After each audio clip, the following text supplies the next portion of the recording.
Hi, Malita, and this is my channel, The Midnight Librarian.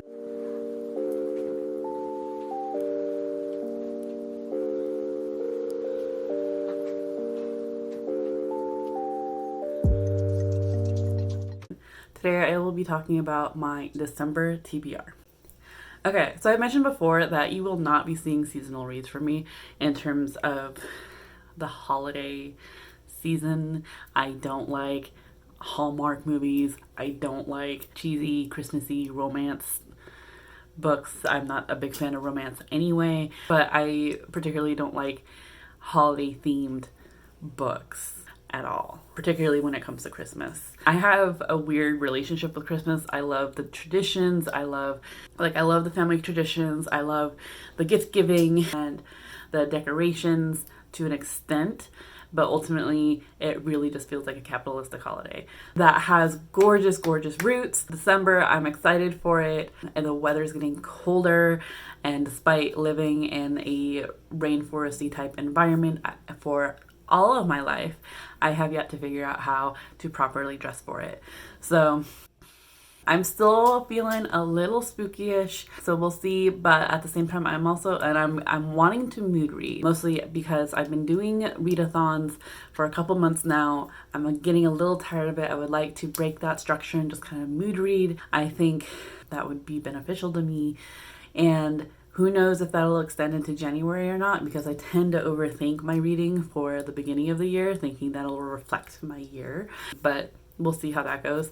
That's for later me to figure out. But for December, I want to mood read. So I have a stack of books here that I would like to get to, that I'm feeling in the mood for. But I'm also pre-filming this because the day this comes out, I will be out of town. I'm hoping that, not that like I follow any of my TBRs anyway, and not that the readathons really put much of a structure on me aside from picking out my TBRs that I don't tend to follow.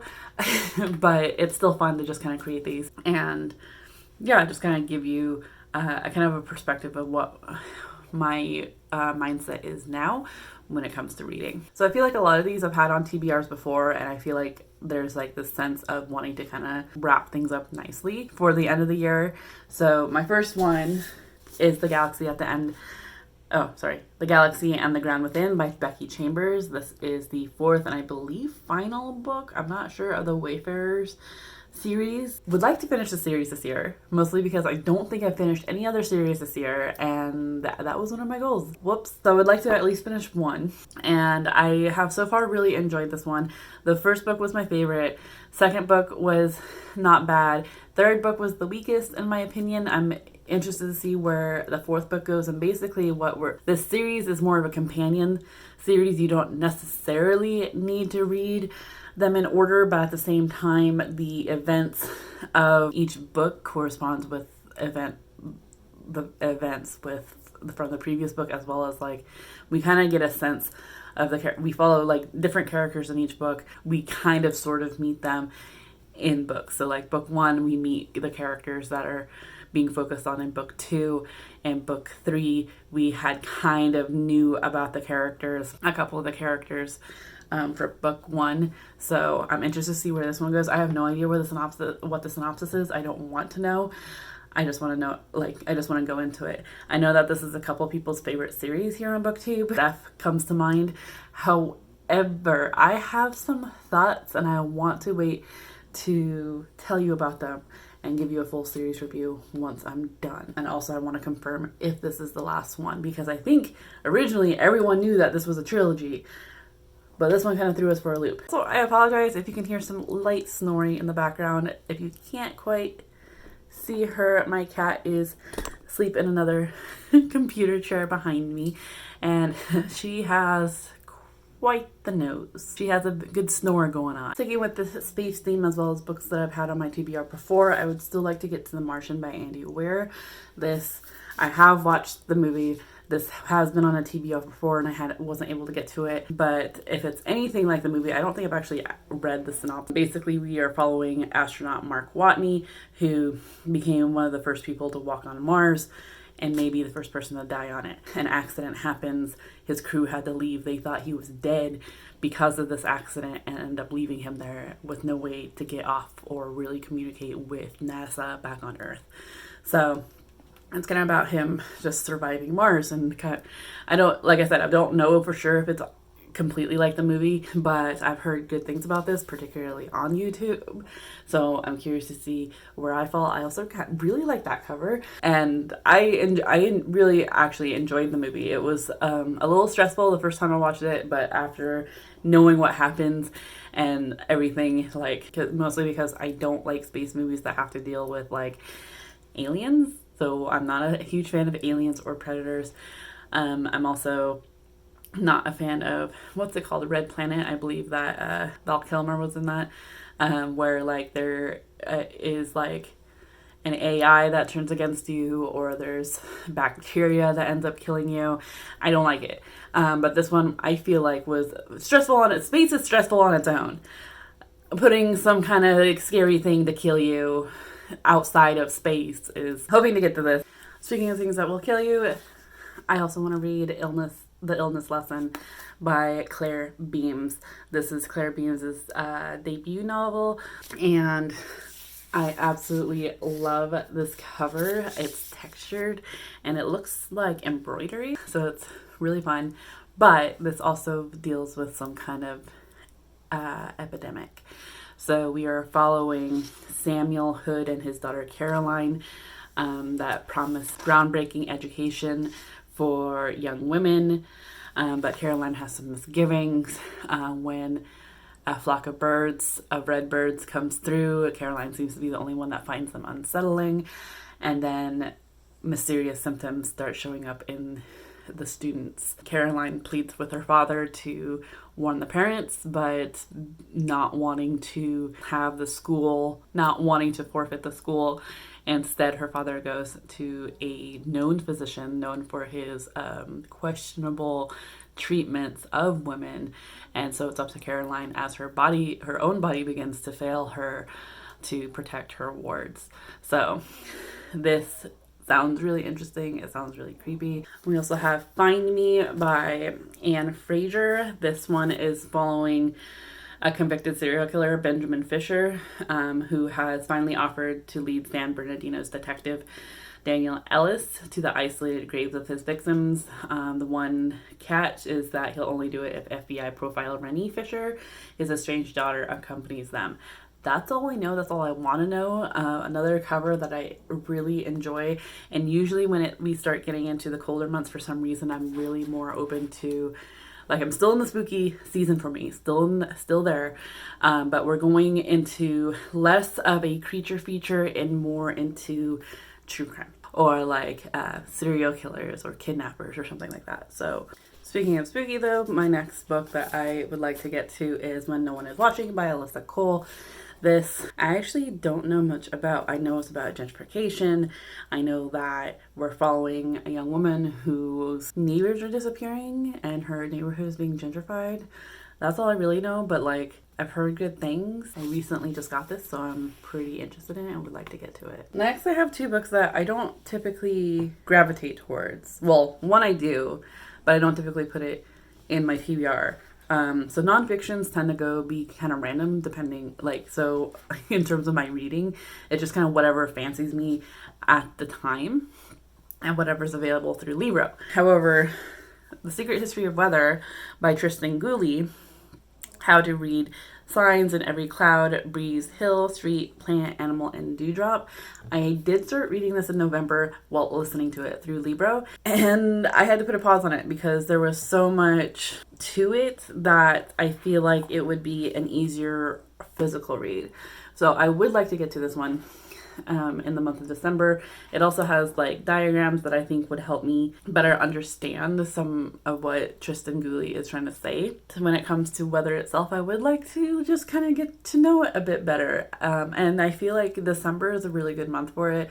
When we're seeing a bunch of different rain clouds, read it as I experience some pretty severe weather in terms of like December cold. And then when I don't typically gravitate towards is poetry, but I recently got this and it has a beautiful cover, and I know this is also one of the Goodreads Choice Awards for poetry, and that is You Better Be Lightning by Andrea Gibson. This cover, gorgeous.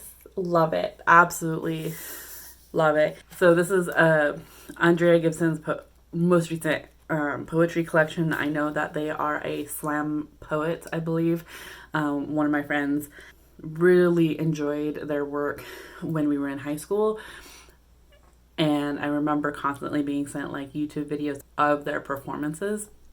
So I randomly found this on bookshop.org and fell in love with the cover and got it to see. I don't read too much poetry. I tend to have a hard time with it, mostly because there's a disconnect. But I would like to get back into it because I'm starting to come back to it a little bit.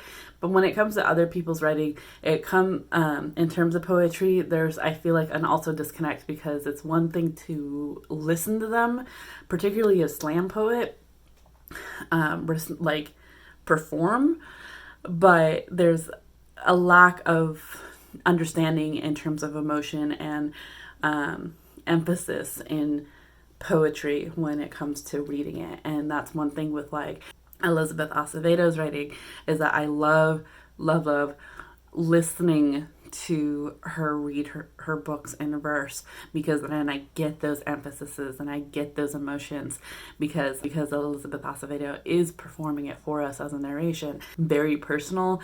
And I've read other poetry collections before. Shana Oteka Makovi, Smokehouse Boys poetry collection.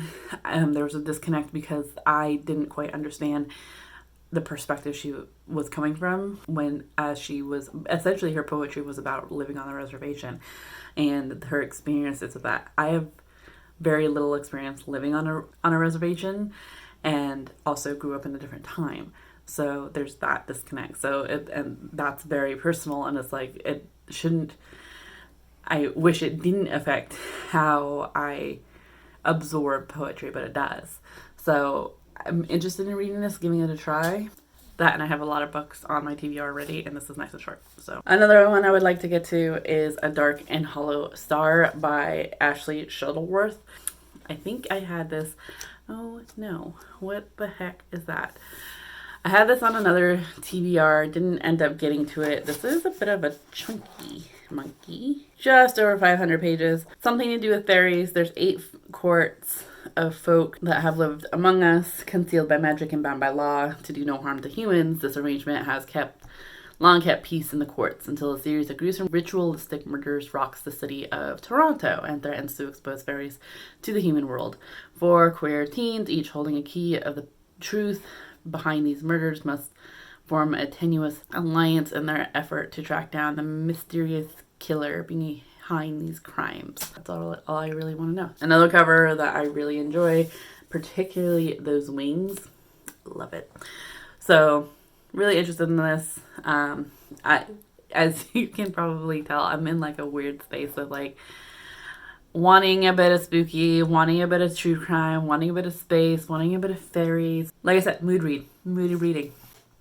Next book I have is a library book that I would like to finish and return, because it's due in January.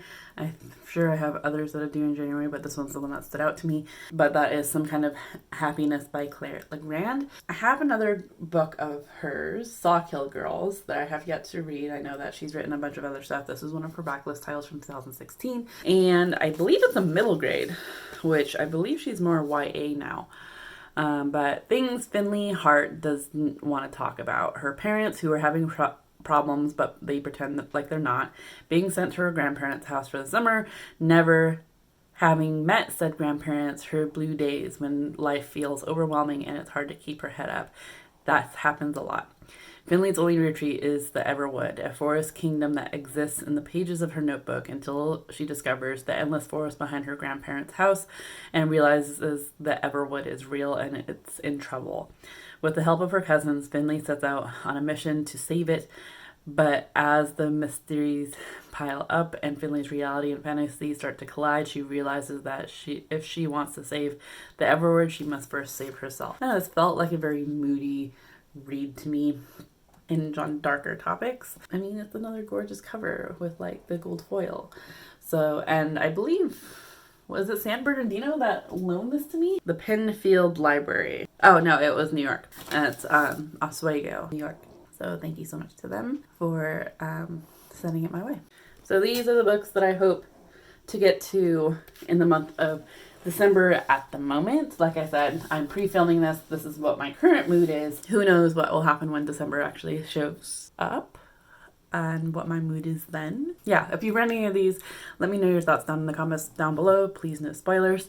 If you've made it this far, be sure to remember to give this video a thumbs up. If you've yet to do so already, be sure to hit subscribe, hit the little bell icon to get notified when I post more content. And I hope that you are in the mental mindset to enjoy your reading. I will see you in another video very soon. Ciao!